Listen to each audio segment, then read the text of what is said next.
Hi friends అందరికీ. ఇగో మామిడికాయ పచ్చడి పెడుతున్నామని అయితే చెప్పినాం కదా. మేమైతే ఎక్కువ కాయలే పెడతాం, ఎందుకంటే మేము చాలామందిమి. అందులో ఒకటి మా అత్తమ్మ పచ్చడి అందరికీ పెట్టిస్తుంది అన్నట్టు, అందుకే సరిపోదని చెప్పేసి అయితే ఎక్కువ పచ్చడి పెడుతున్నాం. 200 కాయలు అయితే పెడుతున్నాం మేము. ఈ పచ్చడి పెట్టేటప్పుడు పెద్ద ప్రాసెస్ ఏంటంటే ఎల్లిపాయలు తీయడం. నాకైతే చాలా కష్టం అనిపిస్తుంది, ఎండుమిర్చి అయినా ఎల్లిపాయలైనా తీయడం. అందుకే ఇదైతే అత్తమ్మనే తీస్తుంది. కొంచెం నాకు కష్టం అనిపించినవి నేను అత్తమ్మకే చెప్తా.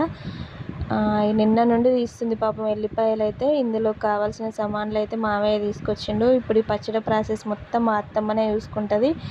నాకు ఏదైనా పని రాదు అంటే నేర్పిస్తుంది, అందులో ఒకటి మా అత్తమ్మ కూడా చేస్తుంది. నాకు ఇట్లా మంచిగా అనిపిస్తుంది అన్నట్టు, ఎందుకంటే మనకు రాని పని నేర్పిస్తుంది, కొంచెం కష్టం అనిపించింది కూడా చేస్తుంది.